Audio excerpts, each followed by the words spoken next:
اور ظاہر ہے کہ آپ نبوت کے بعد ہجرت کر رہے ہیں، ہجرت، اور ہجرت میں عجیب و غریب کمالات ظاہر ہو رہے ہیں۔ آپ نے جب ہجرت فرمائی ہے اور آپ جانتے ہیں کہ مکہ کے اندر آپ پر کیا ظلم و ستم توڑے جاتے تھے، کیا آپ پر مصائب کے پہاڑ توڑے جاتے تھے، کس طرح صحابہ وہ چھپ چھپ کے اپنی جانیں بچاتے تھے، یہاں تک کہ آپ نے ان صحابہ کی ٹوٹی پھوٹی جماعت کو کہہ دیا کہ تم حبشہ کی طرف چلے جاؤ، حبشہ میں جا کے تم پناہ لے لو، اور ادھر آپ خود مدینہ کی ہجرت کرنے چلے ہیں، اور مدینہ کی ہجرت کا واقعہ اور ہجرت کا راستہ ایسا عجیب و غریب اللہ تبارک و تعالیٰ کے کمالات اس میں ظاہر ہوئے ہیں۔ آپ ہجرت کی جب تشریف لے جا رہے ہیں، ابو بکر صدیق ساتھ ہیں، ابو بکر صدیق ساتھ ہیں، ہجرت کا سفر جاری ہے، تو سور کا پہاڑ، غار سور کا پہاڑ خود بول رہا ہے کہ میری غار کے اندر پناہ لے لو، میں پناہ دینے کو تیار ہوں۔ تو لہذا غار سور کے اندر آپ پہنچ جا رہے ہیں۔ ادھر کفار نے اعلان کر دیا، ابو جہل نے اعلان کر دیا کہ اگر کوئی بھی ان دونوں کو یا کسی ایک کو زندہ گرفتار کرے گا یا خدا نخواستہ جو اس کو جو ہلاک کر کے پیش کر دے گا، تو کہا کہ 100 اونٹنیاں اس کو انعام دوں گا، 100 اونٹنیاں، اور اگر دونوں کو گرفتار کر لیا یا خدا نخواستہ دونوں کو ہلاک کر دیا تو فرمایا کہ 200 اونٹیاں انعام دوں گا۔ اور ظاہر ہے کہ اس وقت ایک اونٹنی یوں سمجھے کہ لاکھوں کی ہے، لاکھوں کی، $1 ملین کا گویا کہ اعلان گویا کہ ایک اونٹنی کے مقابلے میں۔ اتنا بڑا اعلان سن کے پورے عرب کے نوجوان ہل گئے، ہر ایک گھوڑے لے کے دوڑ رہے ہیں، ہر ایک اونٹیاں لے کے دوڑ رہے ہیں، سرکار دو عالم صلی اللہ علیہ وسلم اور ابو بکر کی تلاش میں جا رہے ہیں۔ ادھر آپ غار سور کے پاس جب پہنچے ہیں، ابو بکر صدیق رضی اللہ تعالیٰ نے کہا کہ یا رسول اللہ آپ باہر رہیے، میں پہلے اندر جا کر صفائی کر لوں، یہ نہ ہو کہ کوئی کیڑا مکوڑا کوئی ایسا موذی جانور کاٹے۔ اندر چلے گئے، اندر جا کے صفائی کی۔ اب سوراخ تھے غار کے اندر، ایک ایک ٹکڑا پھاڑ پھاڑ کے اپنی چادر کا سوراخوں کے اندر گھساتے تھے، یہاں تک کہ سارے سوراخ بند کر لیے، لیکن ایک سوراخ کھلا رہ گیا اور چادر ختم ہو گئی۔ آواز لگا یا رسول اللہ تشریف لے آئیے۔ رسول اللہ صلی اللہ علیہ وسلم اندر تشریف لے آئے کہ لیٹ جائیے، تھکے ہوئے ہیں، لٹا دیا، اپنی گود میں سر رکھ دیا، اور وہ جو سوراخ کھلا ہوا تھا وہاں ایڈی رکھ دی، ایڈی اپنی ایڈی رکھ دی تاکہ کوئی موذی جانور اگر اندر ہے تو وہ کوئی کاٹ نہ لے۔ اس بات کو سمجھنے سے پہلے ایک اور بات سنیے۔ حضرت عیسیٰ علیہ السلام ایک مرتبہ اپنے حواریوں میں تقریر کر رہے تھے، اور انہوں نے یہ پیغام دیا کہ میرے بعد ایک نبی آخر الزمان آئے گا، نبی آخر الزمان آئے گا، اس کے دامن سے تم وابستہ ہو جانا، نجات پا جاؤ گے۔ اور قرآن میں ظاہر ہے کہ اللہ تبارک و تعالیٰ نے اس پیغام کو ذکر کیا جو عیسیٰ علیہ السلام نے کہا، وَمُبَشِّرًا بِرَسُولٍ يَأْتِي مِن بَعْدِهِ اسْمُهُ احمد، کہ میں بشارت دیتا ہوں کہ میرے بعد ایک پیغمبر آئے گا جس کا نام احمد ہوگا۔ اب جب یہ گفتگو کر رہے ہیں عیسیٰ علیہ السلام، تو ایک حواری کھڑا ہو گیا۔ اس حواری نے کہا کہ اے اللہ کے نبی، آپ میرے لیے دعا کر دیجئے کہ میں اس نبی آخر الزمان کا دیدار کرنا چاہتا ہوں۔ ایسا ممکن ہے؟ عیسیٰ علیہ السلام نے کہا نہیں، وہ تو کتنی صدیوں کے بعد آئے گا، دیدار ممکن نہیں ہے۔ وہ حواری تڑپ کے کہتا کہ جیسے اوصاف آپ نے اس محبوب کے بتائے ہیں، جی چاہتا ہے میں اس کا دیدار کروں، میں چاہتا ہوں اس کی صحبت اختیار کروں، آپ اللہ سے یہ منظوری دلوا دیجئے کہ میں اس محبوب کا دیدار کروں۔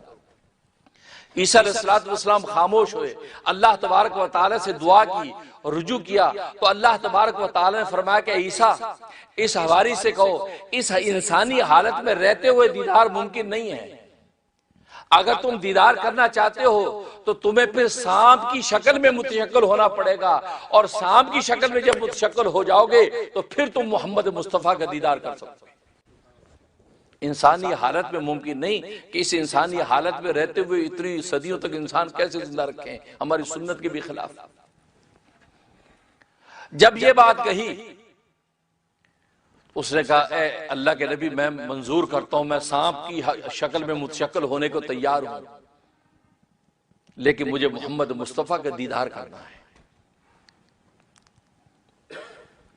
اس کے بعد وہ یہ سوال کرتا ہے کہ مجھے یہ بتا دیا جائے کہ محمد صلی اللہ علیہ وسلم کسی ایسے مقام پر ڈیفینیٹلی آئیں گے، یقیناً آئیں گے، میں اس مقام پر جا کر اپنا ٹھکانہ کر لیتا ہوں تاکہ محمد مصطفیٰ صلی اللہ علیہ وسلم جو اس مقام پر آئیں گے تو میں بھلے سانپ کی حالت میں ہوں لیکن میں اپنی آنکھوں سے ان کا دیدار کر کے آنکھیں ٹھنڈی کر لوں گا۔ جب یہ بات کہی تو اللہ تبارک و تعالی نے عیسیٰ علیہ السلام کو بتلایا کہ اس کو کہو کہ غار ثور کے اندر جا کر بیٹھ جا، مکہ کے اندر غار ثور ہے، اس غار ثور کے اندر جا کر بیٹھ جا۔ میرا محبوب جب مکہ والوں کے مصائب اور ان کی سختیوں سے تنگ آ کر مدینہ کی طرف ہجرت کرے گا تو غار ثور کے اندر ٹھہرے گا، تو غار ثور کے اندر جا کے اپنا ٹھکانہ پکڑ لے، جب میرا محبوب آئے گا تو وہاں اس کا دیدار کر لینا۔ اللہ اکبر۔ یہ سانپ ہے، یہ وہ سانپ، یہ عیسیٰ علیہ السلام کا حواری ہے۔ یہ کوئی کچی روایت نہیں ہے، یہ شاہ ولی اللہ رحمۃ اللہ علیہ نے ازالۃ الخفا میں نقل کی روایت۔ وہ سانپ غار ثور کے اندر آ کر بیٹھ گیا، لکھا کہ تقریباً 550 سال تک وہاں بیٹھا انتظار کرتا رہا۔ 550 سال تک کیوں بیٹھا؟ صرف سرکار دو عالم کا دیدار کرنا، اور کوئی مقصد نہیں۔ 550 سال ایک سانپ یعنی وہ حواری 550 سال صرف محمد کے دیدار کرنے کے لیے بیٹھا ہے اور کوئی مقصد نہیں۔ دیکھو محبت اور وفا تو اس کو کہتے ہیں۔ اب 550 سال کے بعد سرکار دو عالم صلی اللہ علیہ وسلم کی بعثت ہوتی ہے، اور پھر اس کے بعد یہ سفر ہجر جب شروع ہوتا ہے اور غار ثور کے اندر جب پہنچتے ہیں، اس سوراخ کے اندر جہاں پر ابو بکر نے ایڑی رکھی تھی اس سوراخ کے اندر تو وہی سانپ بیٹھا تھا، وہی بیٹھا تھا۔ اب جب یہ ایڑی رکھ دی اور اس کو ادھر سے اللہ تبارک و تعالیٰ کی طرف سے اطلاع ہو گئی کہ محمد مصطفیٰ آ گئے، جس محبوب کا تجھے انتظار ہے وہ محبوب آ گیا ہے۔ اب آپ سوچئے 550 سال بہت بڑی بات ہے۔ آج 5 گھنٹے ہم کسی کا انتظار کریں اور ہمیں کوئی خبر کرے کہ آ گئے وہ آپ کے مطلوب، تو ہماری بے چینی کا کیا عالم ہوگا، ہماری اضطراب کی کیا عالم ہوگا، ٹھوکریں کھاتے بھی اس میں پہنچے گا کون کہاں ہے۔ 550 سال وہ بے تابی کے ساتھ جب دوڑا ہے، آگے سوراخ بند ہے، بار بار ٹکرے مارتا ہے، وہ چاہے وہ چیز ہٹ جائے، وہ چیز ہٹتی نہیں، پریشان ہو کر وہ اپنے زہریلے ڈنگ مارتا ہے۔ اس کو کیا خبر کہ کسی زندہ انسان کی ایڑی ہے، وہ بار بار اپنے ڈنگ کو جب مارتا ہے، اور وہ ایڑی تو ابو بکر کی تھی، اب اس پر جب ڈنگ لگتا ہے اور ایک جرناٹ جو ہے ڈنگ کی اور تکلیف کی ان کے اندر پہنچتی ہے۔ اب آپ آواز سے روتے نہیں ہیں کہ محمد مصطفیٰ میرے محبوب میری گود میں سوئے ہوئے ہیں، میں اگر آواز سے روں گا کہیں یہ بیدار نہ ہو جائیں، وہ اپنی تکلیف کو برداشت کر رہے ہیں اور ایڑی اپنی جگہ سے ہٹاتے نہیں ہیں، یہاں تک کہ تکلیف سے آپ کے آنسو ٹپکتے ہیں، آنسو رسول اللہ کے چہرے انور پر گرتے ہیں، آپ آنکھ کھولتے ہیں کہ ابو بکر تم کیوں روتے ہو؟ یہ ہے عشق و وفا کہ اپنی تکلیف برداشت کی لیکن محبوب کو تکلیف دینا گوارا نہیں۔ آنکھ کھولی، کیا ہوا ابو بکر؟ کہ یا رسول اللہ صلی اللہ علیہ وسلم مجھے سانپ نے ڈس لیا ہے، مجھے سانپ نے ڈس لیا ہے، اور میں تکلیف سے نہیں روتا، میں اس صدمے اور غم سے روتا ہوں کہ سانپ نے جب مجھے ڈس لیا ہے، اس کا مطلب اب میری زندگی زیادہ نہیں ہے، اب میں مرنے والا ہوں۔ میں اس خوف سے روتا ہوں، میں آنے والے اس منظر کا تصور کر کے روتا ہوں کہ میں تو مر گیا لیکن رسول اللہ میرا محبوب اب غار سے جب باہر نکلے گا، باہر تو کفار و مشرکین ننگی تلواریں لے کے میرے محبوب کو تلاش کرتے پھرتے ہیں، میرے محبوب کو ان کفار کے ہاتھوں سے کیسی تکلیف پہنچے گی، کیسی اذیت پہنچے گی۔ اے اللہ کے حبیب اس اذیت کو سوچ سوچ کر میری آنکھوں سے آنسو نکل گئے، وہ اس پر رو رہے۔ رسول اٹھ کے بیٹھے، آپ نے کہا ایڈی دکھاؤ۔ ایڈی آپ نے لعاب مبارک ایڈی پر لگایا۔ ابو بکر فرماتے کہ یوں ہو گیا جیسے کبھی کسی نے کاٹا ہی نہیں۔ رسول اللہ جب سوراخ کی طرف جھانکا تو فرمایا کہ ابو بکر تو نے اس سوراخ پر ایڑی رکھ دی، اس سوراخ کے اندر تو میرے بھائی عیسیٰ کا وہ حواری جس نے سانپ کی حالت میں اپنے آپ کو متشکل ہونا گوارا کیا تھا، یہ تو 550 سال تک بیٹھا میرے دیدار کے انتظار میں بیٹھا ہے، یہ تو میرا دیدار کرنے کے لیے بیٹھا ہے، میرا دیدار ہوگا یہ شاید خدا کے پاس پہنچے، تو نے اس کا راستہ روک دیا، اس سے تجھے عداوت اور بغض میں نہیں کاٹا ہے، وہ عشق و مستی میں کاٹا ہے، بے چینی اضطراب میں کاٹا ہے۔ گویا کہ 550 سال تک انتظار کے بعد اگر محبوب سامنے ہو اور دیدار کا موقع نہ ہو تو انسان کرے گا کیا؟ تو فرمایا کہ یہ وہ حواری ہے جو میرے انتظار میں بیٹھا ہے۔ خیر لعاب دہن لگا دیا، آپ کو شفا ہو گئی۔ اس کے بعد ادھر کفار تلاش میں ہیں، جیسے حدیث میں آتا ہے جیسے آپ غار ثور کے اندر داخل ہوئے تھے، اللہ تبارک و تعالی ایک درخت کو حکم دیا کہ جاؤ اس غار ثور کے بالکل دھانے پہ آ جاؤ۔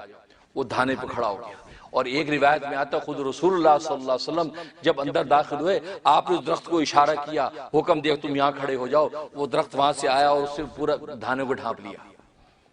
اور ادھر اللہ تبارک و تعالیٰ کی شان کہ مکڑی کو حکم دیا، مکڑی نے آ کر منہ پر جالا بنا، اور اتنا گہرا جالا بنا، اتنا گہرا جالا بنا کہ ایسے لگتا ہے جیسے 40 سال پرانا جالا، مکڑی جالا بن گیا۔ اس کے بعد ایک کبوتری کو حکم دیا، اور کبوتری آئی، اس نے وہاں پر انڈے دے دیے۔ یہاں تک کہ روایت میں آتا ہے ایک انڈے میں سے بچہ بھی نکلا ہوا ہے، اور ایک انڈا بغیر بچے کے پڑا ہے۔ یہ نظارہ، اور یہ کبوتری کون سی ہے؟ لکھا ہے کہ یہ وہ کبوتری ہے جو نوح علیہ السلام کا طوفان جب تھم گیا تھا تو آپ نے اس کبوتری کو حکم دیا تھا کہ جاؤ ذرا دنیا کا چکر لگا کے آؤ کہ پانی سارا کا سارا زمین میں جذب ہو چکا ہے۔ اب یہ کبوتری اڑی تھی، کبوتر کو حکم اس لیے دیا کہ آپ جانتے ہیں کہ کبوتر کی اڑان بہت زیادہ لمبی ہوتی ہے، اونچی بھی ہوتی ہے، لمبی بھی ہوتی ہے، اور کبوتر اڑتے اڑتے تھکتا نہیں ہے۔ چاچا کبوتر بازیاں کرنے والے کبوتر باز جانتے ہیں، وہ بیٹھے بیٹھے کیسے آسمانوں پہ کبوتر پہنچاتے ہیں، لیکن وہ اتنی طاقت ہوتی اسی مقام پہ واپس پہنچتا ہے۔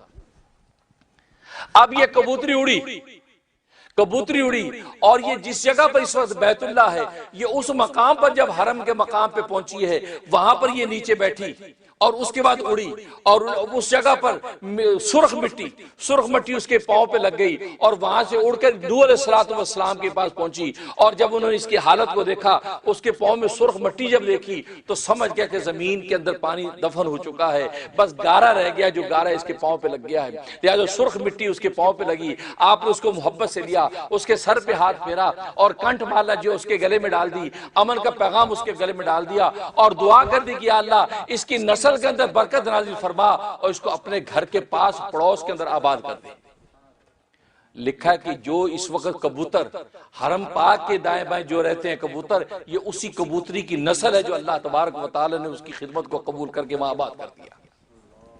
تو یہ اسی نسل میں سے کبوتری تھی کہ جس کو اللہ تبارک و تعالی نے یہ سعادت دی کہ جاؤ میرے محبوب پر اس وقت سختی ہے، میرے محبوب پر آزمائش ہے، دشمن اس کی طرف دوڑ رہے ہیں، جاؤ یہ سعادت بھی آج میں تجھے دیتا ہوں، تیرے نوح علیہ السلام کی تو نے خدمت کی تھی، آج تجھے یہ سعادت دیتا ہوں، جا تو اس غار ثور کے منہ پر جا کر انڈے دے دے، اور ایک انڈے میں سے بچہ بھی اس وقت نکل آئے گا، جا کے انڈے دے دے تاکہ کفار و مشرکین آئے اس نظارے کو دیکھ کے یہ سمجھیں۔ تو یہ سالہ سال پرانی یہ جگہ، یہاں پر اگر کوئی انسان غار میں جاتا تو یہ جالا بھی ٹوٹ جاتا، انڈے بھی ٹوٹ جاتے، کبوتری بھی اڑ جاتی، یہ درخت بھی ہٹ جاتا۔ اس کا مطلب کہ یہاں کوئی نہیں ہے، جاؤ آج میں تجھے اپنے لشکر کے طور پہ استعمال کرتا ہوں۔ تو یہ وہ کبوتری تھی جس کو اللہ نے یہ سعادت دی، اور اس نے جا کر وہاں پر انڈے دیے۔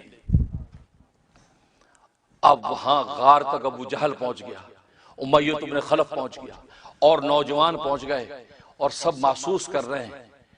ابو جہل کہتا ہے مجھے لگتا کہ ہیں کہ یہاں کہیں قریب ہی، مجھے آثار ایسے لگتے ہیں، لیکن اس کے محمد کے جادو نے ہمارے دل و دماغ کو ایسا پھیر رکھا کہ ہمیں پتہ نہیں چل رہا یہ بات۔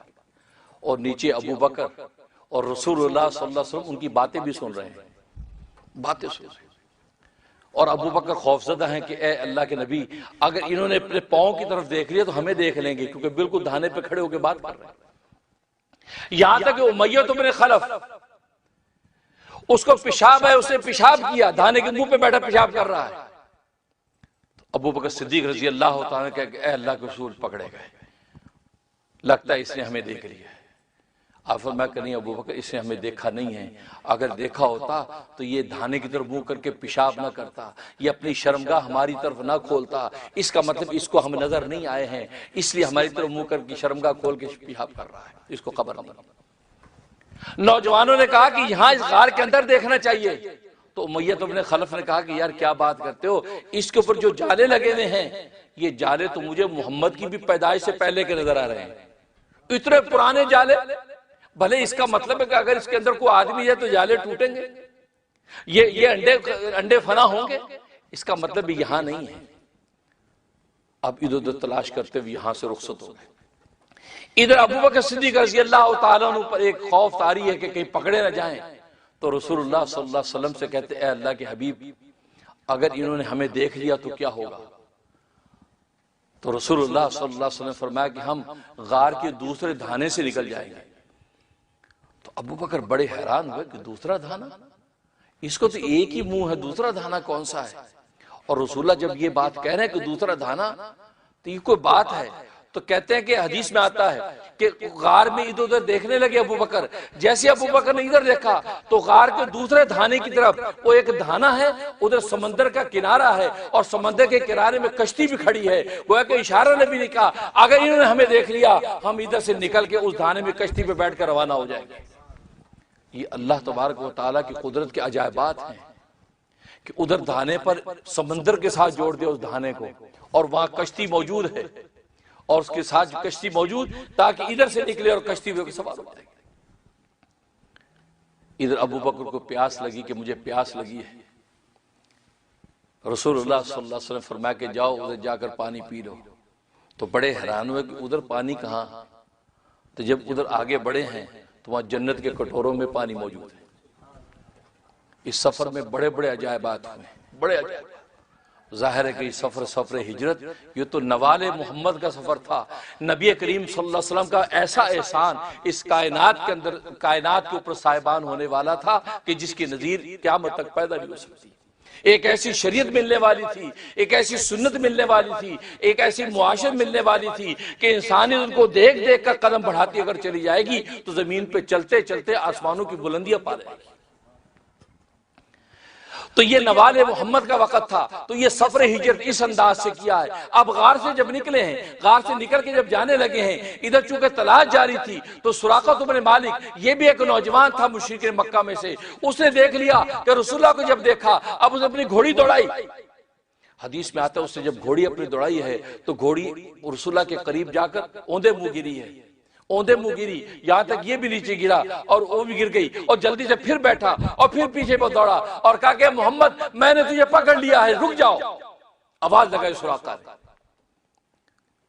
ابو بکر نے پلٹ کے دیکھا لیکن رسول اللہ صلی اللہ علیہ وسلم کچھ پڑھ رہے تھے۔ سراقہ کہتا وہ کچھ دعائیں پڑھ، کوئی الفاظ پڑھ رہے تھے، وہ مجھے سمجھ میں نہیں آئے، لیکن ابو بکر بار بار پیچھے دیکھ رہے تھے۔ ابو بکر جب پریشان ہوئے ہیں تو فوراً جبرائیل آ گئے اور کہا کہ محمد اللہ تبارک و تعالی نے زمین کو حکم دے دیا ہے، آپ زمین کو جیسے حکم دیں گے ویسے کرے گی۔ آپ نے زمین کو حکم دیا ہے زمین سراقوں کو پکڑ لے۔ بھائی اتنا کہنا تھا کہ اس کی وہ خود سراقہ تم نے مالک کہتے ہیں اس وقت تک مسلمان نہیں تھے، وہ کہتے ہیں کہ پیٹ تک جو ٹانگیں جو اگلی وہ اس کی اونٹنی کی اور اس کی میری گھوڑی کی زمین کے اندر دھس گئی، یہاں تک کہ وہ پلٹ کے گرا اور اس زمین میں دھس گئی۔ میں رونے لگا، میں نے کہا محمد لات عزا کی قسم ہے میں تیرا پیچھا نہیں کروں گا، تجھے مجھے معاف کر دے۔ رسول اللہ کہ زمین اس کو چھوڑ دے، پھر چھوڑ دیا، پھر اس کو لالچ ہے 100 اونٹنیوں کا، پھر بھاگا، یہاں تک کہ حدیث میں آتا ہے 7 مرتبہ اس نے وعدہ توڑا، 7 مرتبہ 7 ٹائم، اور 7 مرتبہ رسول اللہ معاف کرتے رہے، 7 مرتبہ رسول اللہ معاف کرتے رہے، یہاں تک کہ آخر میں رسول اللہ کے قریب آیا اور کہا کہ میں وعدہ کرتا ہوں اور کچھ پیش کیا۔ آپ ہمیں کوئی نظرانہ نہیں چاہیے، ہمیں کوئی تیرا کھانا پینا نہیں چاہیے، بس یہ چاہیے کہ تو پیچھے لوٹ جا اور جو کفار و مشرکین ہمارا پیچھا کر رہے ہیں ان کو بھی تو ورغلا کے پیچھے لے جا، بس یہ کر۔ جب وہ لوٹا ہے، لوٹنے لگا ہے تو پیچھے سے رسول اللہ آواز سراقہ بن مالک، اس وقت کیا ہوگا کہ جب کسرا کے کنگن تیرے ہاتھوں میں ہوں گے، کسرا کے کنگن۔ کہا کہ اچھا، ظاہر قیس و کسرا کی شان ایسی تھی جیسے آج امریکہ کی ہے، پوری دنیا کو سپر پاور ہے، گویا کہ امریکہ فتح ہو جائے گا، یہ یوں سمجھیں آپ اس زمانے کے اعتبار سے۔ کہا کہ کسرا کے کنگن تیرے ہاتھ میں ہوں گے، مطلب کسرا اسلام میں داخل ہو جائے گا، اسلام فتح کر لے گا کسرا کو، قیصر کو، تو اس وقت کیا حال ہوگا جب کسرا کے کنگن تیرے ہاتھ میں ہوں گے؟ کہتا اچھا کسرا فتح ہو جائے گا؟ کہا کہ ہاں وہ وقت بھی آئے گا۔ تو جلدی سے آگے بڑھ کے کہنے لگا کہ آپ مجھے عہد نامہ لکھ دیجیے، امن نامہ لکھ دیجیے، تاکہ جب وہ وقت آئے تو پھر میں وہ امن نامہ پیش کر کے اپنے آپ امان دے سکوں۔ رسول اللہ نے امان نامہ لکھ دیا، پھر غزوہ حنین طائف کا جب واقعہ ہوا ہے اس وقت یہ امان نامہ لے کے آیا اور آ کر رسول اللہ کو دکھایا، پھر حلقہ اسلام میں داخل ہو گیا، مسلمان ہو گئے۔ پھر حضرت عمر فاروق رضی اللہ تعالیٰ عنہ کے زمانے میں جب کسریٰ فتح ہوا ہے، کسریٰ جب فتح ہوا اس کا شاہی محل لایا گیا، اس کے ہیرے جواہرات لائے گئے، اس کے شاہی تاج لائے گئے، یہاں تک اس کی 3 شہزادیاں وہ گرفتار ہو کر لائی گئی، دربار کے اندر لائی گئیں، اور سارا سامان جب تقسیم ہوا اور اس کے اندر اس کے کسریٰ کے بادشاہ کے کنگن سونے کے جب دیکھے ہیں تو ابو بکر کو رسول اللہ کی وہ بات یاد آ گئی کہ کسریٰ کے سراقہ اس وقت تیرا کیا حل ہوگا جب تو کسریٰ کے کنگن دیکھے گا۔ لہذا حضرت عمر نے بلایا، کہا کہ تو سراقہ تم نے مالک کو بلاؤ، اس لیے کہ میرے محبوب نے یہ بات کہی تھی کہ یہ کنگن جو ہے یہ کسریٰ کے ہاتھوں کے، یہ سراقہ کے ہاتھوں میں ہوں گے، آج میں اپنے ہاتھوں سے یہ بادشاہ کے کنگن سراقہ کے ہاتھ میں ڈالوں گا۔ چنانچہ کنگن ان کو پہنائے گئے۔ دیکھو رسول اللہ صلی اللہ علیہ وسلم کیا عجائبات بیان کی، اور وہ فتح ہوئی، وہ کسریٰ فتح ہوا، اور پھر وہ جو 3 شہزادیاں وہ تقسیم ہوئیں۔ ایک شہزادی عبداللہ بن عمر کو دی گئی جس میں سے سالم بن عبداللہ جیسا محدث پیدا ہوا، اور ایک شہزادی جو ہے وہ محمد بن ابو بکر کے بیٹے کو دی گئی جس میں سے حضرت قاسم جیسا محدث پیدا ہوا، اور ایک بیٹی حضرت امام حسین کو دی گئی جن میں سے زین العابدین پیدا ہوئے، زین العابدین پیدا ہوئے، اور یہ نسل اس طرح چلی ہے، اس طرح چلی۔ تبھی تو یہ رشتہ ادھر سے ایران کی طرف سے ہو کے آتا ہے، یعنی کسریٰ ایران، یہ ایران کا علاقہ اس کو کسریٰ کہتے تھے، یہ ساری بادشاہت اس طریقے سے آئی، اور یہ اللہ تبارک و تعالیٰ نے یہ اسلام کی فتوحات دکھائیں۔ تو ہجرت کا جو واقعہ تھا یہ نوال محمد کا واقعہ تھا، احسان محمد پوری کائنات پر ظاہر ہوا۔ اس قسم کی باتیں ہم کرتے نہیں، لیکن چلو اتحادی امت کے لیے ہم یہ ان چیزوں کو جب وہ کلیریفیکیشن اس کی ہوتی رہے تو اچھا ہے۔ اصل میں یہ اعلیٰ حضرت مولانا احمد رضا خان بریلوی رحمۃ اللہ علیہ نے جس عبارت کی وجہ سے ان پر کفر کا فتویٰ لگایا، اصل میں اکابر علماء دیوبند کی بہت سی تصانیف اور ان کی عبارتوں میں بہت سی ایسی عبارتیں جن کو جو ہے کفریہ عبارتیں قرار دے کر ان پہ جو ہے فتوے لگائے گئے کفر کے۔ ان میں سے یہ بھی ایک عبارت ہے کہ شاہ اسماعیل شہید رحمۃ اللہ علیہ کی اس عبارت کے اوپر جو ہے اعلیٰ حضرت مولانا احمد رضا خان بریلوی رحمۃ اللہ علیہ نے جو ہے وہ کفر کا فتویٰ لگایا کہ جیسے ذکر کیا کہ نبی پاک کا خیال آنا جو ہے وہ اس سے خیال گدے گھوڑے کے خیال آنے سے بھی بدتر ہے، اور خیال آنے سے نماز ٹوٹ جاتی ہے۔ تو یہ بھی اصل میں یہ ان عبارتوں میں سے جن عبارتوں میں مسکنسیپشن ہوا ہے، مغالطہ ہوا ہے، یہ ایسی غلط فہمی ہوئی ہے، اس غلط فہمی کی بنا پر اصل میں یہ فتویٰ بازی ہوئی۔ کیوں؟ اس لیے کہ جس بات کی وجہ سے اعلیٰ حضرت مولانا احمد خان بریلوی رحمۃ اللہ علیہ نے کفر کا فتویٰ دیا ہے وہ بات شاہ اسماعیل شہید نے کہی نہیں، ٹھیک ہے نا، اور جو بات انہوں نے کہی ہے، جو بات انہوں نے لکھی ہے، اس بات کی بنیاد پر اہل سنت والجماعت کا کوئی بھی عالم ان پر کفر کا فتویٰ لگا ہی نہیں سکتا، کوئی مائی کا لال جرر نہیں کر سکتا فتویٰ لگانے کی، بشمول اعلیٰ حضرت کے کوئی بھی فتویٰ اس میں لگا سکتا۔ تو جو بات کہی ہے اس پر فتویٰ لگتا نہیں، اور جو نہیں کہی اس کو جو ازیوم کر کے آپ فتویٰ لگا رہے ہیں، یہ سب سے بڑا مسکنسیپشن مغالطہ ہوا، ٹھیک۔ اور مزید کے بعد اس مغالطے کی دلیل کیا ہے کہ اصل میں اعلیٰ حضرت مولانا احمد خان بریلوی رحمۃ اللہ علیہ نے 2 فتوے جاری کیے تھے، ایک پہلا فتویٰ ایک بعد کا فتویٰ۔ پہلے فتوے میں انہوں نے شاہ اسماعیل شہید رحمۃ اللہ علیہ کو کافر قرار دیا کہ یہ وجوہات ہیں، ان وجوہ کفر کی وجہ سے انہوں نے کافر قرار دیا، اور یہ فتویٰ انہوں نے تقریباً 1298 ہجری میں لکھا، 1298 ہجری میں یہ فتویٰ جاری کیا۔ اس کے تقریباً 15 سال کے بعد انہوں نے 1312 ہجری میں دوسرا فتویٰ لکھا شاہ اسماعیل شہید رحمۃ اللہ علیہ کے بارے میں، اس میں ان کو مسلمان قرار دیا، بلکہ کہا کہ علماء محتاطین یعنی احتیاط کرنے والے علماء ان کو کافر نہ کہیں، اور میں بھی امام الطائفہ، طائفہ کا امام یعنی شاہ اسماعیل شہید کو میں بھی کافر نہیں کہتا۔ تو 15 سال بعد کہہ رہے میں کافر نہیں کہتا، 15 سال پہلے ان کو کافر قرار دیا، جبکہ 15 سال کے بعد جو ہے اور مزید ان کے وجوہ کفر ذکر کیے انہوں نے، اور سب ذکر کرنے کے بعد آخر میں کہہ رہے میں ان کو کافر نہیں کہتا، اس لیے کہ نبی پاک صلی اللہ علیہ وسلم نے ارشاد فرمایا کہ جو اہل کلمہ ہیں یعنی اہل لا الہ الا اللہ ہیں ان کو جو ہے کافر نہ کہا جائے، لہذا چونکہ لا الہ الا اللہ پڑھتے ہیں لہذا میں ان کو کافر نہیں کہتا، الا یہ کہ اس کا کفر وجوہ کفر روز روشن کی طرح بالکل واضح ہو جائے اور کوئی اعتماد جو اسلام کا باقی نہ رہے پھر کہیں، ورنہ ان کو میں کافر نہیں کہتا۔ اور آگے کا علماء محتاطین بھی جو ان کو کافر نہ کہیں، اور وہ ثواب، اور فرمایا یہی فتویٰ صحیح ہے، اسی پر مہر ہے اور یہی درست ہے، یہی ہمارا مذہب ہے۔ اب آپ بتائیے کہ اعلیٰ حضرت مولانا احمد خان بریلوی خود ان کے کفر کے فتوے کے اندر دو طرف جا رہے ہیں، تو پھر ٹیکنیکلی اصولی طور پر ان کا کون سا فتویٰ فالو کرنا چاہیے؟ بعد والا، جس میں انہوں نے ان کو مسلمان قرار دے دیا، کہا کہ کافر نہ کہو۔ اس کا مطلب ہے پہلا والا منسوخ ہو گیا، بعد والا فتویٰ اب ناسخ ہے، یہی جو ہے وہ جاری ہوگا۔ اب اگر کوئی پہلے والا فتویٰ لے کر شرارت کرتا ہے، اب اس کو فتین کہیں گے نا، کہ یہ فتنہ پھیلا رہا ہے، کیونکہ اعلیٰ حضرت خود اس فتوے سے رجوع کر کے ان کے بارے میں کہہ چکے ان کو کافر نہ کہو، میں بھی نہیں کہتا، اور امام الطائفہ ان کو لکھ رہے ہیں، امام الطائفہ ان کو میں کافر نہیں کہتا، اور جو ہے وہ علماء محتاطین کا لفظ لکھتے ہیں کہ علماء محتاطین کو چاہیے ان کو کافر نہ کہیں، وہ جو ہے وہ مسلمان ہیں۔ تو اب اگر کوئی ان کی پہلی باتیں لے لے کہ ان کو کافر کہتا ہے، آج میڈیا کی دنیا میں شرارتیں کرتا ہے، تو آپ سمجھ جائیں یہ خود فتنہ پرداز ہے، یہ فتنہ پھیلا رہا ہے۔ اس فتنہ پھیلانے کی تو اعلیٰ حضرت کی گردن پر بھی اس کا بوجھ نہیں جاتا، اعلیٰ حضرت تو اپنی بات کہہ چکے ہیں، نہیں بھائی کافر نہ کہو۔ ایک تو ویسے وہ سید زادے ہیں، اور پھر یہ کہ وہ شہید مظلوم ہیں۔ اب رہا یہ سوال کہ ان پر یہ فتویٰ بازی ہوئی کیوں؟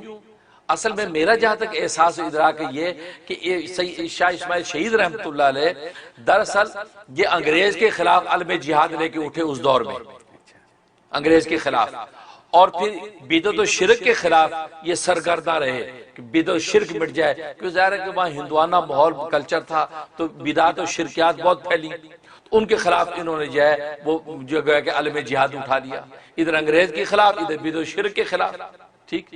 تو نتیجہ یہ کہ آپ ظاہر ہے کہ انگریز تو پھر ڈیوائڈ اور رول کا قائل ہے نا، اس نے پھر ایسی شرارت کی، عبارتیں ایسی گڑمڑ کروائیں کہ جناب وہ عوام کے سامنے عبارت آ جائے تو انسان یہ کیا کرے۔ اب یہ جو عبارت آپ نے پیش کی ہے اس طرح شاہ اسماعیل شہید نے کہا ہی نہیں، لیکن اس کو اس طرح گڑمڑ کر کے آپ کو پیش کر دیا، آپ دیکھتے تپ جاتے ہیں، یہ گدھے گھوڑے کے ساتھ نبی کا تقابل کیا جا رہا ہے، لا حول ولا کفر، تو عام آدمی کافر کہے گا۔ یہ اصل میں شاہ اسماعیل شہید پھر وہ میدان جہاد میں شہید ہوئے، تو یہ پہلی بات تو یہ۔ اور دوسری بات یہ کہ اصل میں جس کتاب کا حوالہ دیا جا رہا ہے صراط مستقیم، جس میں یہ عبارت شاہ اسماعیل شہید کی ہے، وہ کتاب اصل میں وہ تصنیف شاہ اسماعیل شہید کی ہے ہی نہیں، ان کی تصنیف نہیں ہے، یہ اصل میں ان کے پیر و مرشد شاہ سید احمد شہید بریلوی رحمۃ اللہ علیہ، یہ ان کے ملفوظات ہیں جن کو یہ جمع کرتے تھے، لکھتے تھے، یہ جامع ہیں، ناقل ہیں، خود ان کا کچھ لکھا ہوا نہیں ہے، یہ اپنے شیخ کے ملفوظات لکھ رہے ہیں، ٹھیک، اور شیخ سید احمد شہید بریلوی رحمۃ اللہ علیہ ہے، ٹھیک۔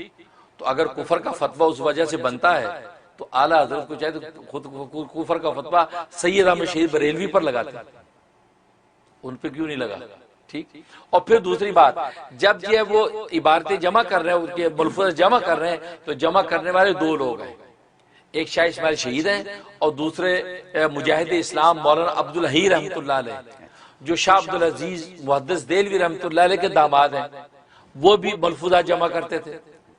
اور یہ حصہ جس حصے پر اعتراض کیا گیا ہے، یہ یقینی اور قطعی طور پر یہ ثابت نہیں ہو سکا کہ وہ حصہ شاہ اسماعیل شہید نے جمع کیا، اس میں یہ احتمال موجود ہے کہ مولانا عبدالحی نے وہ لکھا ہے، تو فتویٰ عبدالحی پہ بنتا ہے، شاہ اسماعیل شہید پہ تو نہیں بنتا۔ یا یہ کہ آپ تینوں پہ بنائیں، کیا وجہ تینوں پہ فتویٰ کیوں نہیں بنایا، ٹھیک۔ معلوم یہ ہوا کہ یہ بہت بڑا مسکنسپشن ہوا ہے، اور یہ جلد بازی کے اندر یہ فتویٰ جو ہے وہ جاری کر دیا گیا ہے اجلت میں، یا یہ کہ میں نے جیسے بتایا کہ وہ احوال کو ایسے پیدا ہو جاتے ہیں کہ جب تحقیق اور تفتیش پائے تکمیل تک پہنچتی نہیں اور بات نکل جاتی ہے، اور پھر شرارتی لوگ اچک لیتے ہیں، جیسے میں نے بتایا کہ اعلیٰ حضرت کا پہلا فتویٰ جس میں کافر کا، بعد والے فتوے کا کافر نہ کہو، تو بعد والے کو آپ پھیلاؤ نا تاکہ اتحاد امت ہو۔ یہ سنیوں کے دو گروپ دیوبندی بریلوی جڑے، جب اہل سنت والجماعت کے دو ہی تو گروپ ہیں، دیوبندی بریلوی، اب نتیجہ کہ ان دونوں کو توڑنے کے لیے پہلا والا فتویٰ آپ پھیلا رہے ہیں، اس کا آپ فتنہ کر رہے ہیں۔ اعلیٰ حضرت تو بعد والا فتویٰ دے کے رجوع کر چکے ہیں، پھر آپ آج اس کو کافر کیسے کہہ رہے ہیں؟ یہ ٹیکنیکلی بات بنتی ہے، ٹھیک۔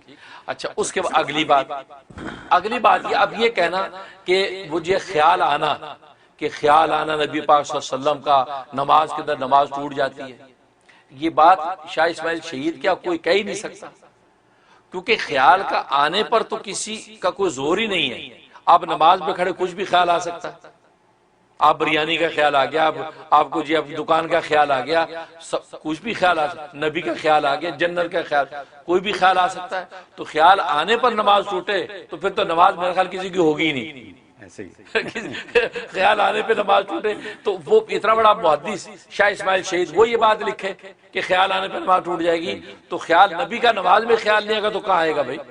آپ اتحیات پڑھتے ہیں، اتحیات للہ تو نبی کا خیال نہیں آتا، آپ درود ابراہیمی پڑھتے ہیں تو نبی کا خیال نہیں آتا، ایون آپ قرآن پڑھ رہے ہیں اور قرآن کے اندر وما محمد الا رسول آپ نے یہ سورہ فتح کی پڑھی تو نبی کا خیال نہیں آئے گا، صحابہ کا خیال نہیں آئے گا، ڈیفینیٹ آئے گا، ٹھیک ہے نا۔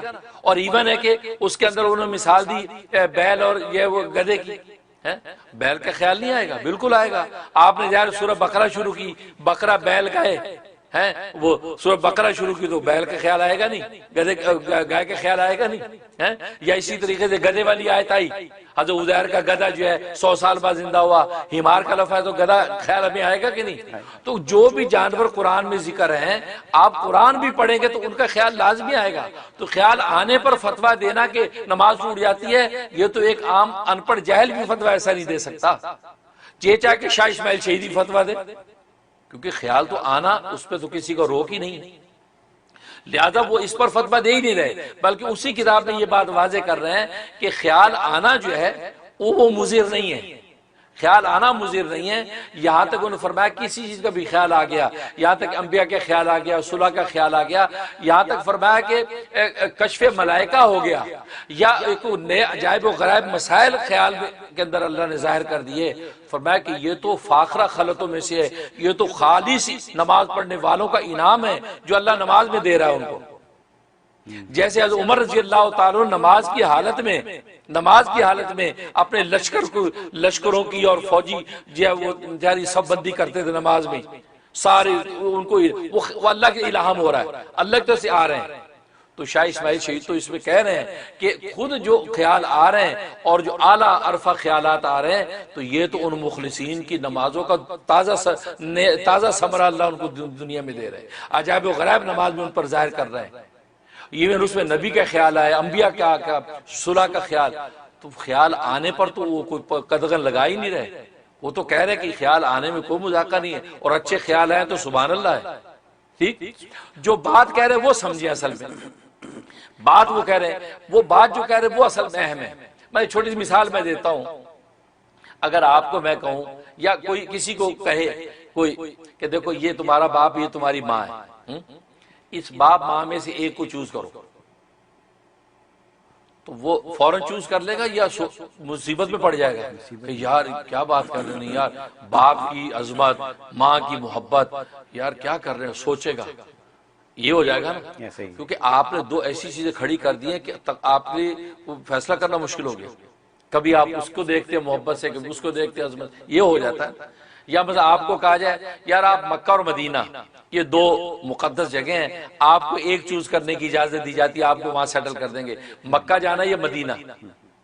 اب آپ ایک لمحہ کو فوراً فیصلہ نہیں کریں، ایک لمحہ کو آپ سوچیں گے یار مکہ اللہ کی عظمت اور وہاں خانہ کعبہ ایک نماز لاکھ کے برابر، بیت اللہ کے طواف، یہ دماغ میں آئے گا، ادھر یار رسول اللہ کا صحبت، رسول اللہ کے ساتھ ہے، اللہ کی عظمت اور رسول اللہ کی محبت آپس میں آپ کو ایک دفعہ گناہ امتحان میں ڈال رہی ہے، یہ فطری بات ہے نا۔ پھر آپ سوچ سمجھ بچار کے بعد کہیں گے یار نہیں تو میں یار مدینہ سیٹ ہو جاتا ہوں، یوں کریں گے نا، محبت عشق یہی کہے گا۔ لیکن آپ عظمت کو دیکھیں گے یار وہاں پر جو بیت اللہ کے اندر ایک نماز لاکھ کے برابر ہے، وہاں جو طواف جب چاہے کرو ہے تو یار وہیں چلو۔ تو مطلب یہ کہ آپ ایسی دو چیزیں آ گئیں کہ دونوں کے اندر آپ کے دماغ میں عظمت ہے، تو آپ کو فیصلہ مشکل ہوتا ہے نا، کچھ ادھر بانٹتے ہیں آپ، کچھ ادھر بانٹتے ہیں، یہ ہوتا ہے نا، یہ فطری بات۔ اصل میں یہ بات کہنا چاہتے ہیں۔ اچھا لیکن اگر آپ کو کہا جائے کہ یار آپ مدینہ اور نیو یارک چوز کرنے میں آپ کو اختیار دیا جاتا ہے، نیو یارک سیٹ ہونا چاہتی ہے یا مدینہ، آپ سوچے بغیر کہیں گے جی مدینہ، نیو یارک کی کیا ویلیو ہے، فوراً یہ کہیں گے نا۔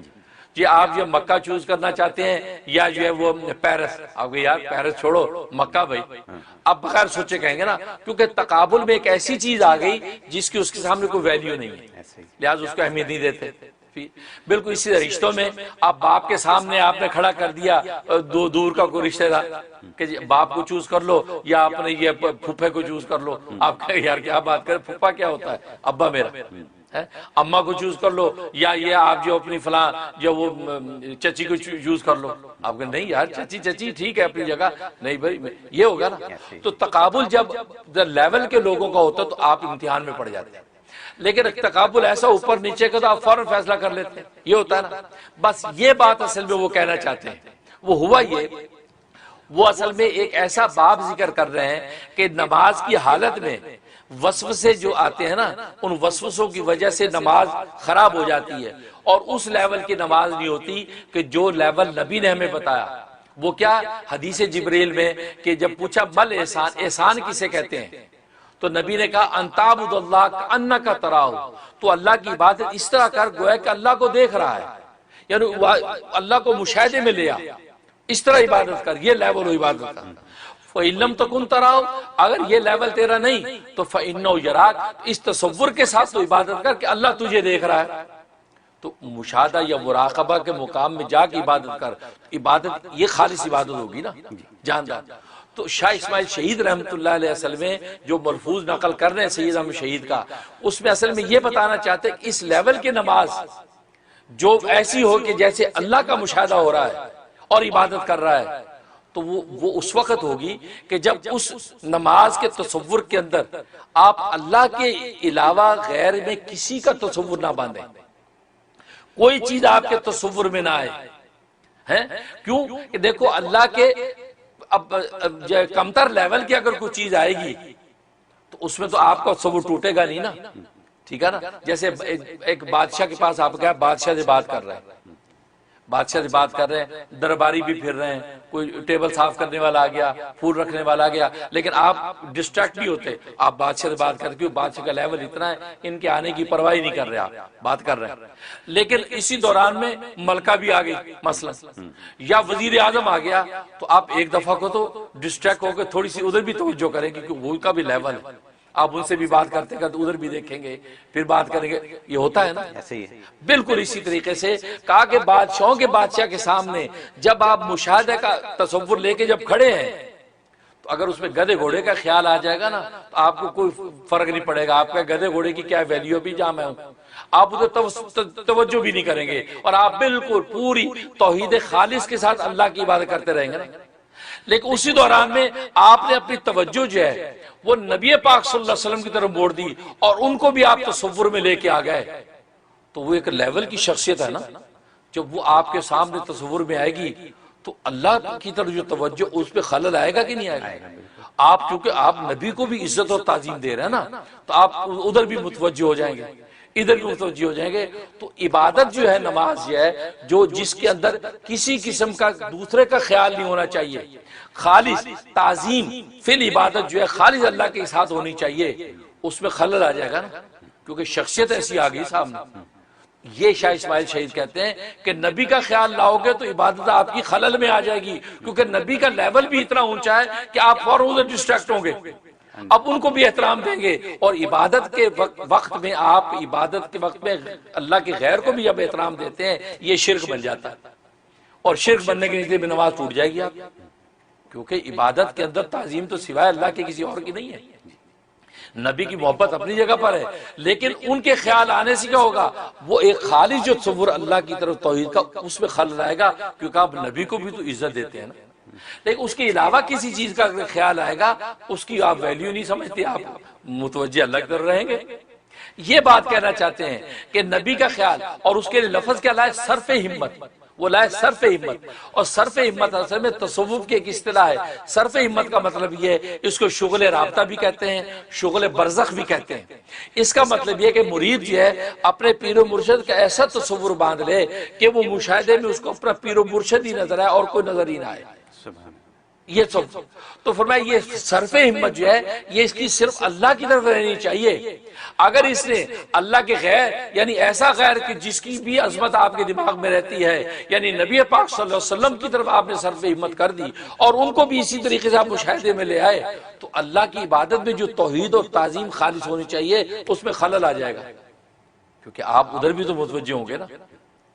اس کو کہتے ہیں سر کہ آپ خود لا رہے ہیں خیال کو, تو خیال آنا برا نہیں, خیال لانا برا ہے. وہ خیال لانے پر بحث کر رہے ہیں, خیال لانے پر, اور خیال آنے پر تو وہ منع نہیں کر رہے بلکہ کہتے ہیں اگر خیال آئے اور آپ کو بشارتیں ملیں اللہ کی طرف سے, نبی کے انوارات ظاہر ہوں, فرمایا کہ یہ تو آپ کے لیے بہت بڑی بشارت و خوشخبری ہے. لیکن آپ خیال خود نہ لائیں, خود نبی پاک صلی اللہ علیہ وسلم کی عظمت کا تصور کر کے ادھر متوجہ ہوں گے تو عظمت فی العبادت جو ایک بنیاد ہے وہ رہ جائے گی. کیونکہ تقابل لیول کی چیزوں میں ٹھیک ہے نا. اب ایک شخص حج پہ جاتا ہے, حج پہ گیا, مدینہ طیبہ پہنچا, وہ کہتا نہیں یار میں تو بس یہیں بیٹھا ہوں, میں نہیں جاتا کہیں. حج کے سارے ایام نکل گئے تو کیا اس کا حج ہوگا؟ نہیں ہوگا, کیونکہ حج خالص اللہ کی عبادت تھی. وہ نبی کی محبت میں یہاں ڈیرے ڈال کے بیٹھ گیا, وہ محبت کا اجر اپنی جگہ پر ہے لیکن حج کی عبادت اس کی نہیں ہوگی. ٹھیک, اس کے بجائے اگر وہ کسی بازار میں بیٹھا ہوتا اور حج کے دن آ جاتے تو بازار کو چھوڑ کے جانا اس کے لیے آسان تھا کہ نہیں؟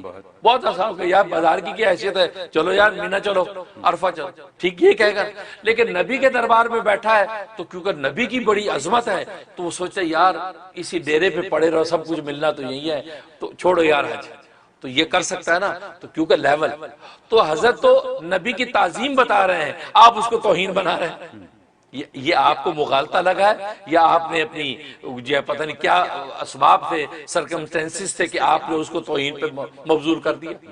تو اصل میں شاہ اسماعیل شہید تو نبی کی تعظیم کی بات کریں, ان کی تعظیم اتنی ہمارے دل میں کہ اگر نماز میں تم ان کے خیال کو پکا کے لے آئے تو اللہ کی عظمت سے آپ ہٹ کر ادھر چلے جائیں گے, اور عبادت خالص اللہ کی عظمت کا نام ہے, اس میں کسی اور کو شریک کر لیا تو یہ شرک بن جائے گا. سجدہ خدائی کو کیا جاتا ہے, اگر سجدہ نبی کو کر لیا تو شرک ہوگا کہ نہیں ہوگا؟ حالانکہ نبی کا مقام کتنا اونچا ہے, تو کیا نبی بھی اس کو برداشت کریں گے؟ نہیں کریں گے. تو بس یہی کہنا چاہتے ہیں کہ عبادت اتنی خالص ہو کہ اللہ ہی بس اللہ اس کے اندر ہو, اس میں ایسی چیزیں اگر آ جائیں دنیا کی ان کی تو پرواہ نہیں, تقابلی لیول کا نہیں ہے. لیکن نبی آ گئے تو ہم تو نبی کے دیوانے ہیں, تو ہم اپنی وہ تعظیم کو تقسیم کر بیٹھیں گے, اور عبادت میں تعظیم کی تقسیم کا نام تو شرک ہے. وہ شرک سے بچا کے آپ کو کہیں لے جا رہے ہیں اور آپ ان پر تہمت لگا رہے ہیں. ٹھیک ہے نا, یہ ہے وہ وجہ ہے کہ جس کی وجہ سے یہ سارا فساد پھیلا. لہذا میں نے بتایا کہ اس لیے اعلیٰ حضرت جو ہے انہوں نے بھی 15 سال فتوے سے رجوع کر لیا اور کہا کہ میں امام الطائفہ کو کافر نہیں کہتا, علماء محتاطین بھی کافر نہ کہیں. تو پھر معلوم ہی ہوا کہ جو اعلیٰ حضرت کا نام لے کے فتنہ پھیلا رہے ہیں وہ اعلیٰ حضرت کے چاہنے والے بھی نہیں ہیں, وہ اعلیٰ حضرت کو بھی انہوں نے نہیں پہچانا, وہ اعلیٰ حضرت کو ان کا بوجھا, اعلیٰ حضرت اپنے فتوے سے رجوع کر چکے ہیں. آپ پہلا والا فتویٰ پھیلا کے فتنہ کر رہے ہیں, اس کا مطلب آپ مسلک کا تعصب اور آگ بھڑکانا چاہتے ہیں. ایسے فتین لوگوں پر جو لوگوں کو نظر رکھنی چاہیے اور ان کی باتوں کو رد کرنا چاہیے.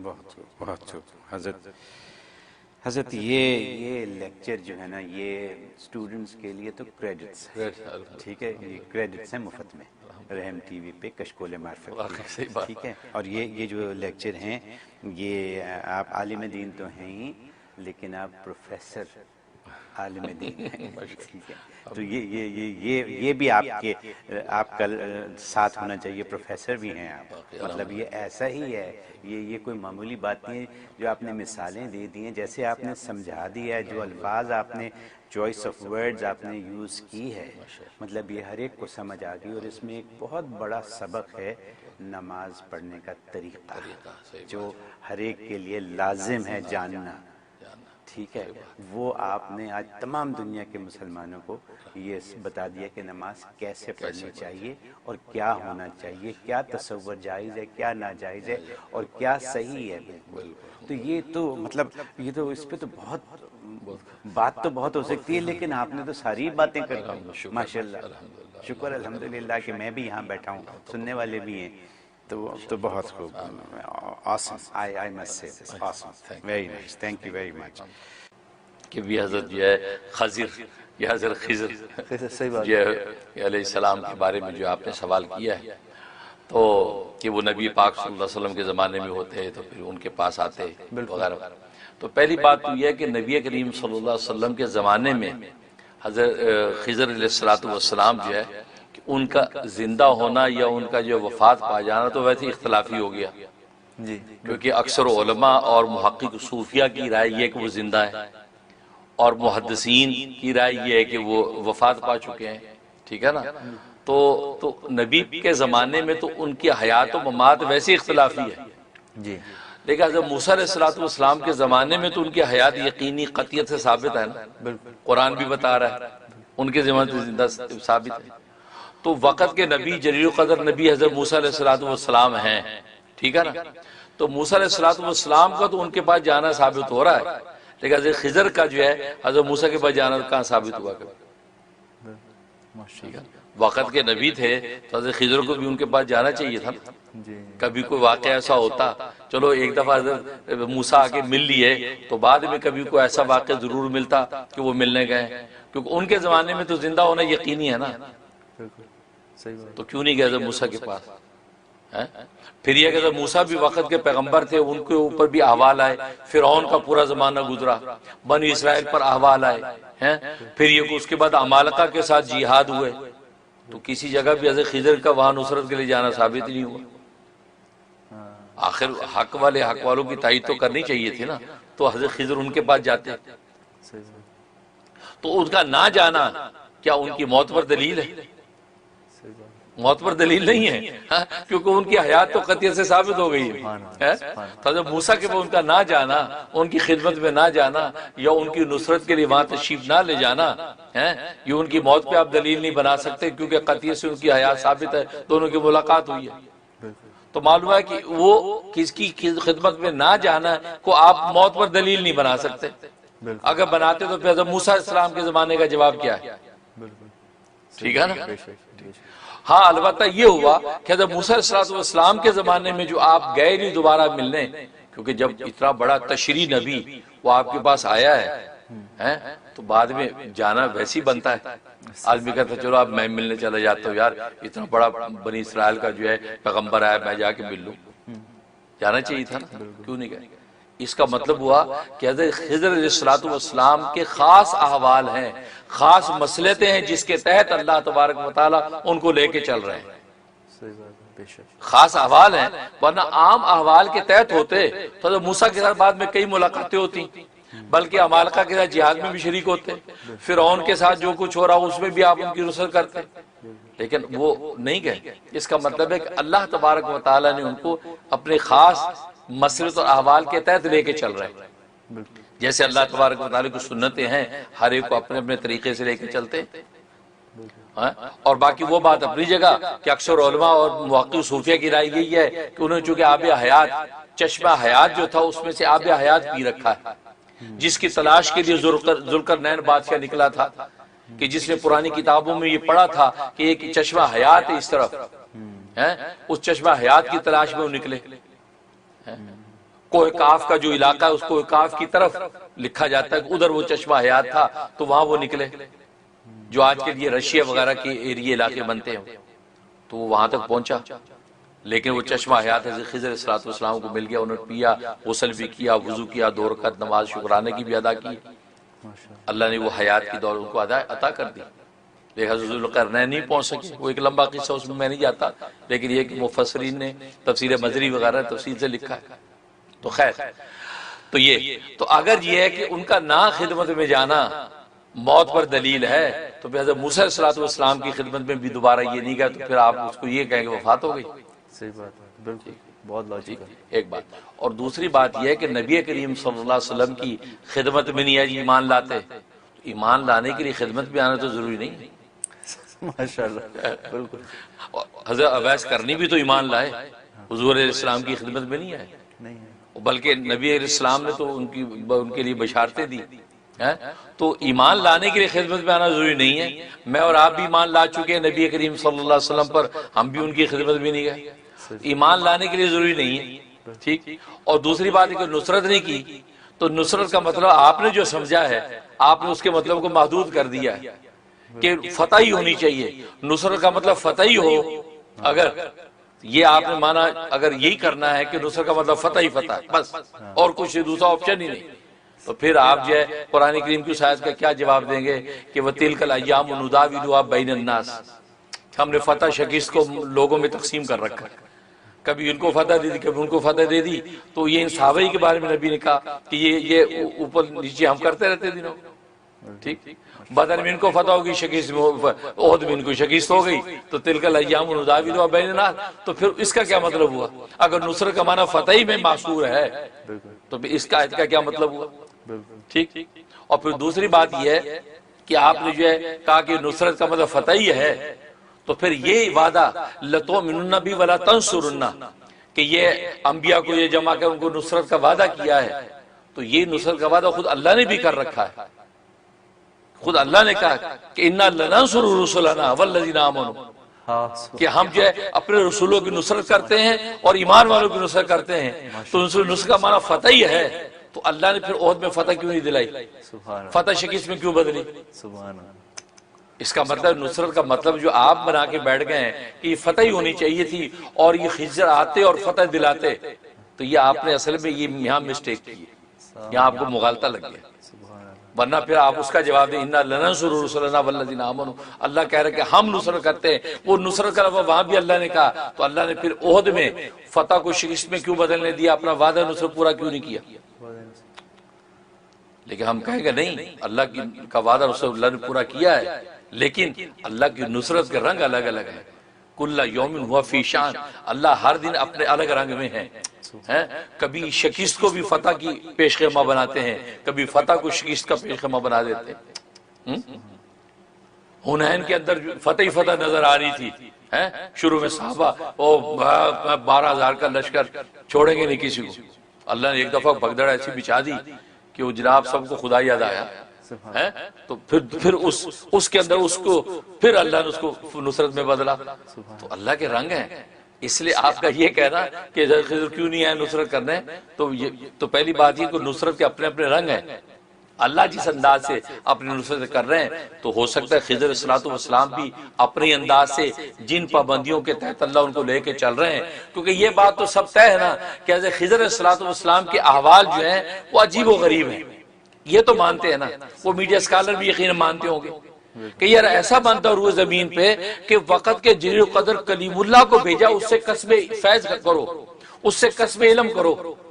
یار جو وقت کا سب سے بڑا عالم، اس کو کہا نہیں جاؤ، اس کو میں نے جو علم دے رکھا ہے نا من لدنا علما، وہ خاص علم دے رکھا ہو تمہارے پاس نہیں، وہاں جاؤ. اس سے آپ اندازہ کریں کہ خضر علیہ السلام کے احوال کچھ ڈیفرنٹ ہیں. ضرور جب ڈیفرنٹ ہیں تو پھر آپ عمومی قاعدے میں اس کو لے کے کیوں چل رہے ہیں؟ عمومی قاعدے میں لے کے کیوں چل رہے ہیں؟ اور پھر جس آیت کا آپ حوالہ دے رہے ہیں کہ اس لَتُؤْمِنُنَّ بِهِ وَلَا تَنْصُرُنَّ، سارے نبیوں سے اللہ نے جب وہ میثاق لیا، وَإِذَا أَخَذَ اللَّهُ مِيثَاقَ النَّبِيِّينَ والی آیت آپ پیش کر رہے ہیں. تو نبیوں سے مراد ہو سکتا ہے اس سے مراد تشریع نبیوں، یہ تو تشریع نبی ہیں نہیں، یہ تو لدنی نبی ہیں. ان کو علم لدنی اللہ دیا، ہو سکتا ہے وہاں مراد تشریع نبی جتنے ہیں وہ ان سے یہ وعدہ دیا، ان کی ذمہ داری نصرت کی ذمہ داری ان کی ہے. یہ تو ویسے لدنی نبی ہیں، ان کو علم لدنی عطا کیا گیا ہے. تو لہٰذا یہ تو تکوینی نبی ہیں، یہ تو تشریع نبی نہیں ہیں، تو ہو سکتا ہے وہ اس میں داخل ہی نہ ہو. ٹھیک.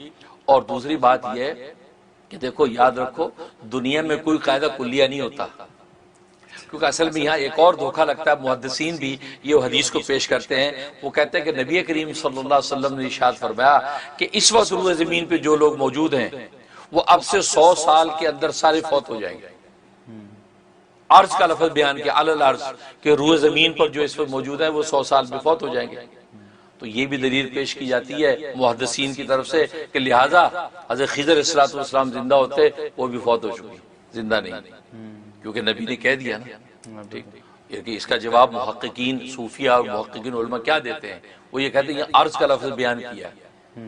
عرض کا مطلب زمین پر جو زندہ ہے. اور حضرت خضر علیہ السلام زمین پہ نہیں، وہ تو دریا میں رہتے ہیں، سمندر میں رہتے ہیں. جو قرآن کریم بتایا وہ خاص جگہ جو ہے وہ مجمع البحرین کا جو مقام ہے وہ آپ کا تو وہ ٹھکانہ، وہ تو زمین کے یہ مصداق میں آتا ہی نہیں. جب مصداق میں آتا نہیں تو وہ دریا کے اندر شامل. وہ دریاؤں کے اندر ہے تو وہ بر کی بات ہو رہی ہے کہ بر پہ کوئی نہیں رہے گا اور آپ بحر میں رہتے ہیں، لہذا اس مصداق میں داخل ہی نہیں ہے، ایک بات۔ اور دوسری بات یہ کہ کوئی قاعدہ کلیہ نہیں ہوتا، ایگزمپشنز ہوتے ہیں، بلکہ ہمارے اساتذہ بتایا کرتے تھے کہ دنیا میں کوئی قاعدہ کلیہ نہیں ہے، بلکہ میڈیا اسکالر بھی جانتے ہوں گے اگر وہ جو ہے دنیاوی تعلیم سے بھی واقف ہیں تو کوئی قاعدہ کلیہ نہیں ہوتا ہمارے اساتذہ کا، لیکن فرمایا ایک قاعدہ کلیہ ہے۔ ہم بڑے اچھا کون سا قاعدہ کلیہ؟ کہتے ہیں یہ قاعدہ کلیہ ہے کہ کوئی قاعدہ کلیہ نہیں، مستثنیات ہوتے ہیں۔ تو نبی علیہ السلام نے اگر یہ فرمایا کہ 100 سال تک کوئی نہیں رہے گا تو ہو سکتا اس میں ایگزمپشنز ہوں، جیسے اس کے اندر آپ ملائکہ کو شامل کرتے ہیں کہ ملائکہ مراد نہیں ہے، جو ہواؤں میں ہیں، جو دریاؤں میں ہیں، جو آسمانوں میں ہیں وہ اس میں شامل، زمین والے سے شامل ہے، تو ایگزمپشنز آپ نکالتے ہیں۔ اب ابلیس بھی تو زمین پہ تھا نا اس وقت، ابلیس کیوں نہیں مرا؟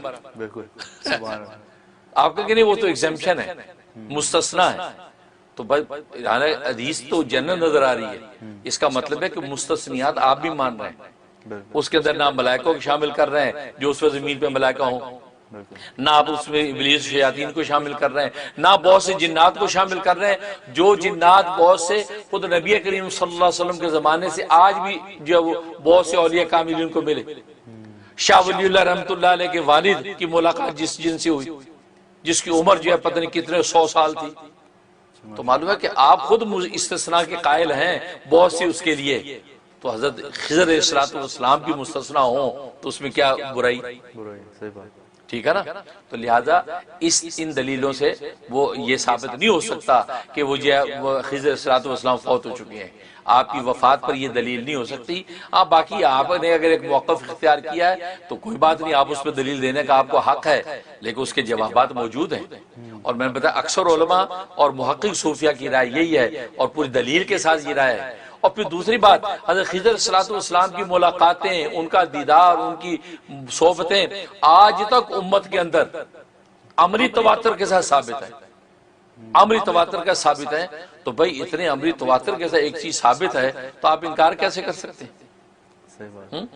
اور پھر یہ کہ حضرت خضر علیہ السلام کی اتنی حیات کو ثابت کرنے کے لیے کوئی حجت تامہ کی بھی ضرورت نہیں ہے، کیونکہ ایک بات یاد رکھیں کہ حضرت خضر علیہ السلام کی حیات یا موت کا جو مسئلہ ہے یہ اصول اسلام میں سے نہیں ہے، یہ ایمان اعتقادی ایمان کا حصہ نہیں ہے کہ اگر آپ نے اس کو زندہ مانا اور وہ حقیقت میں فوت ہو چکے ہوئے تو آپ دار اسلام سے خارج ہو جائیں گے، یا آپ نے ان کو مردہ مانا اور وہ زندہ ہوئے تو آپ دار اسلام سے خارج ہو جائیں گے، یہ تو کسی نے نہیں لکھا۔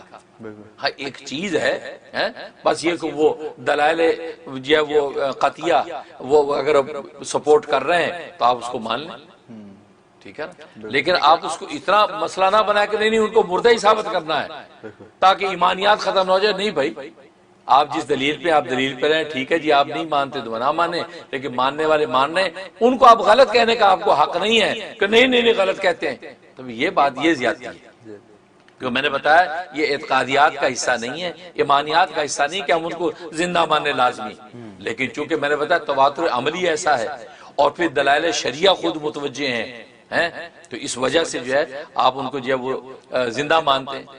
بلکہ مستدرک حاکم میں امام حاکم رحمۃ اللہ روایت نقل کی ہے کہ جب نبی کریم صلی اللہ علیہ وسلم کا وصال ہوا تو صحابہ کرام غمزدہ تھے، وہ جناب تو دیکھا کہ سب صحابہ بیٹھے تو ایک شخص آئے، فرمایا کہ سفید ریش اور بڑے خوبصورت نورانی چہرے والے اور پھلانگتے ہوئے آگے آ گئے، اور آ کے انہوں نے صحابہ کو تقریر کی اور ان کو تعزیت کی، تسلی دی، تقریر کی، اور تقریر کرنے کے بعد نکلے، وہاں سے لوٹے تو حضرت ابوبکر صدیق رضی اللہ عنہ نے فرمایا کہ ذرا بلاؤ اس شخص کو۔ بلانے والا گیا تو کہا جی وہاں کوئی بھی نہیں۔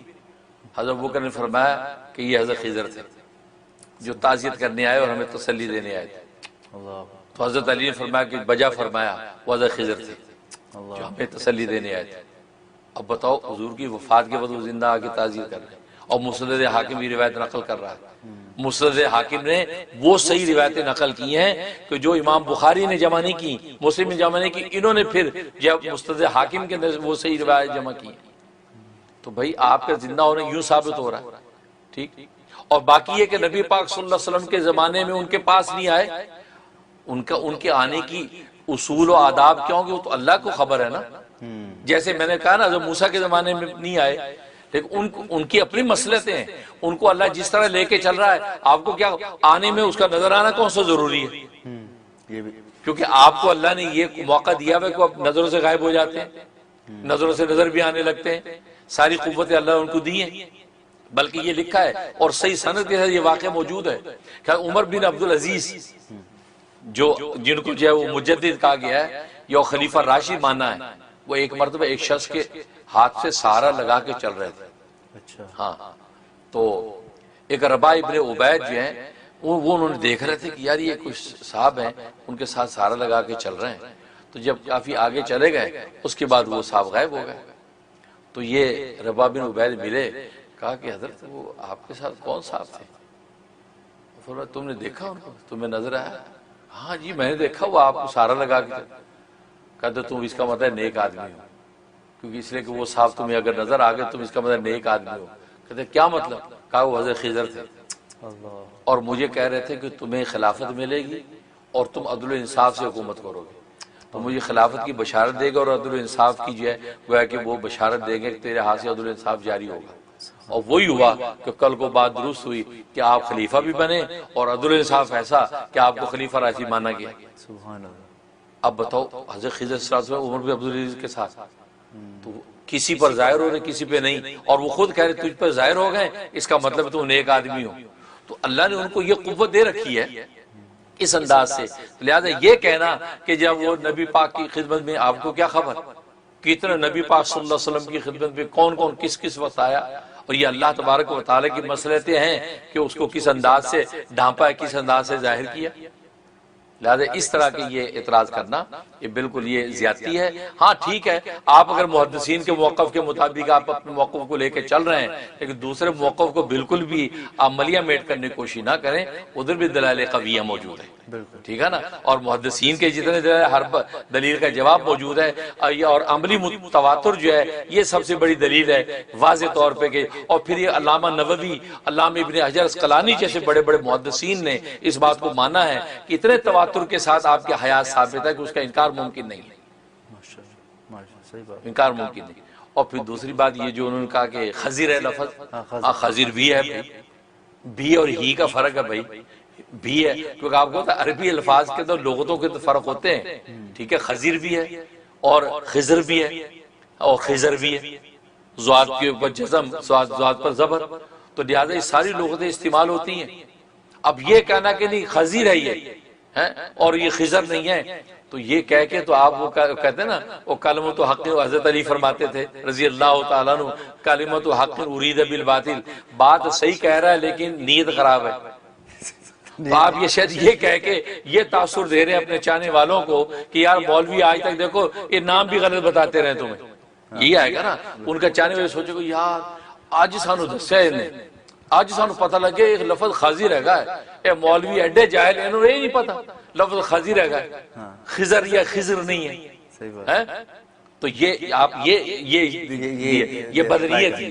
آپ یہ کہیں کہ اس کی ایک لغت خضر بھی ہے اور خضر بھی ہے اور خضر بھی ہے.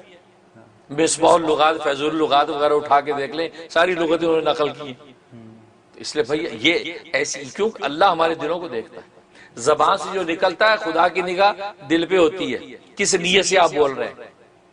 آپ اس نیت سے بول رہے ہیں کہ اور نہیں یہ لفظ خضر ہے خضر نہیں ہے, تو لوگ کہا کہ یار آج تک یہ خضر سنیں, مولوی بڑے جاہل نے, ماشاءاللہ ساڑھے اسکالر صاحب کیا علم میں بھی یہ نہ دسیا. یہ زیادتی ہے, کیونکہ اللہ کے یہاں آپ کی کریڈیبلٹی نوٹ ہو رہی ہے, اجر وہی ملنا, یہاں کچھ نہیں ملنا. اس لیے یہاں والوں کو ہاں سارے موقف بیان کریں, واضح کریں, اس میں کئی لغتیں ہیں, یہ بھی ہے یہ بھی یہ بھی. اور خضر یا خضر وہ اس لیے کہا جاتا ہے, یہ بات تو معروف ہے کہ آپ کو یہ اللہ نے معجزاتی شان عطا کر رکھی تھی کہ جس جگہ پر آپ بیٹھتے تھے وہاں گھاس اگ جاتی ہے سرسبز. کیونکہ خضر یا خضر کا معنی کیا ہے, سرسبز و شاداب, گھاس اگ جاتی ہے. یہاں تک کہ آپ جہاں نماز پڑھ کے فارغ ہوتے وہاں ارد گرد ماحول میں وہاں سرسبزہ ظاہر ہو جاتا تھا. اللہ نے یہ آپ کو یہ شان عطا کر رکھی تھی. اور پھر یہ کہ اور پھر محاورہ بن گیا یہ آپ کو پتہ خضر کہ حیات خضری اللہ آپ کو عطا فرمائے, مطلب لمبی زندگی عطا فرمائے جیسے ان کو عطا کی. اور پھر ایک اور بات یہ دلیل دی جاتی ہے کہ کل نفس ذائقۃ الموت, یہ ہر نفس کو مرنا ہے, یہ کیسے کیوں نہیں مرے بھائی, یہ کیوں زندہ ہے؟ تو اگر یہ مطلب ہے کل نفس ذائقۃ الموت کبھی اس کو مر جانا چاہیے, تو آپ جو یہ آیت پڑھ رہے ہیں آپ زندہ پھر کیسے رہ گئے؟ آپ زندہ کیسے رہ گئے؟ کل نفس ذائقۃ الموت کے خلاف ہے, ہر نفس نے مر جانا ہے, تو آپ یہ زندہ سلامت کیسے بول رہے ہیں؟ اس کا مطلب ہے اس آیت کا مطلب کیا ہے؟ اس آیت کا مطلب یہ ہے کہ نفخہ اولا تک, کیونکہ اس کی میعاد نفخہ اولا تک ہے, کہ نفخہ اولا تک جو ہے نا وہ مخلوقات زندہ رہیں گی, مریں گی زندہ ہوگی, مریں گی زندہ ہوگی, یا کہ نفخہ اولا جب آیا تو کل نفس ذائقۃ الموت, ایک بھی نفس باقی نہیں رہے گا. ٹھیک ہے نا؟ تو یہ آیت کی میعاد تو وہاں تک پہنچ رہی ہے. تو اگر حضرت خضر علیہ الصلوۃ والسلام اس میعاد تک زندہ رہیں تو اس آیت کے خلاف نہیں ہے, کیونکہ نفخہ اولا پہ مرنا ہی انہوں نے. ہم کب کہہ رہے ہیں کہ نفخہ اولا پہ بھی نہیں مرنا؟ اس وقت تو ملائکہ نہیں مرنا, سوائے اللہ کے کو باقی نہیں رہے گا. تو کل نفس ذائقۃ الموت کی آیت سچی ثابت ہو گئی ہے نہیں؟ ہاں, تو لہذا اس کو آج کے اوپر فٹ کرنا کہ کل نفس ذائقۃ الموت, اس لیے وہ قادیانی بھی کرتے ہیں, اور جی کل نفس ذائقۃ الموت, حضرت عیسیٰ علیہ السلام کیسے زندہ رہ سکتے ہیں؟ اور کہ تو کیوں زندہ پھرنا بھائی, تو کیوں زندہ پھرنا کہ آیت کے خلاف ہے تو؟ یہ تو بچوں والی بات ہے نا, کیونکہ اس کی میعاد تو نفخہ اولا ہے. ہاں, اس کے بعد یہ سب کو ختم ہونا, اب پھر اللہ کی ایک ذات رہ جائے گی, اب پھر نفخہ ثانیہ میں دوبارہ زندہ کیا جائے گا. اس لیے جو ہے اس کے حقائق اور مصداق کو سمجھنے کی ضرورت ہے. لہذا اس طرح کی بات کر کے جو ہے کنفیوز کرنا دین کے اندر یا علماء سے بدگمانی کے کوئی پہلو ڈھونڈنا, یہ زیادتی ہے, اور یہ پھر اللہ کے ہاں اچھی کریڈیبلٹی آپ کی نہیں لکھی جاتی. اس لیے دیانتداری کے ساتھ, سمجھداری کے ساتھ, اور یہ سادگی کے ساتھ دین کو پیش کر دو. آگے ان کی مرضی ہے, جس کو اللہ توفیق عطا فرما دے. باقی آپ کو سب کو یہ کہتے ہیں مسلمان بنانا ضروری نہیں ہے. نبی پر بھی نہیں تھا کہ آپ جو سب کے لیے خدائی فوجدار بنے. آپ حق بات حکمت اور جرت سے کہہ دیں, باقی ماننے والے کو نصیب ہے. آپ ایسی مکاریاں کر کے لوگوں کو یہ گمراہ کریں, اور یہ ایسے ڈھکوسلے کر کے پھپتیاں اڑائیں, اور جی یہ ہو جائے گا, اور کتنے اور سب مر گیا جی, نہیں, یہ زیادتی ہے. اس سے آپ دین کی خدمت نہیں کر رہے, بلکہ دینداروں کے بارے میں لوگوں کو بدگمان کر رہے ہیں, اور اس کا گناہ گردن پر رہے گا. اللہ تعالیٰ توفیق عطا فرمائے, ہدایت کی. ماشاءاللہ, بہت شکریہ حضرت, آپ نے بہت زبردست اس کو ہر طرف سے آپ نے ہر پہلو اس کا واضح کر دیا. الحمدللہ. اور یہ تو ویڈیو بار بار سننے کی ہے, کیونکہ اس میں بہت ایلیمنٹس ہیں, بہت ساری چیزیں, ایک ایک ورڈ پہ بات ہو گئی. جزاکم اللہ خیر, بہت شکریہ.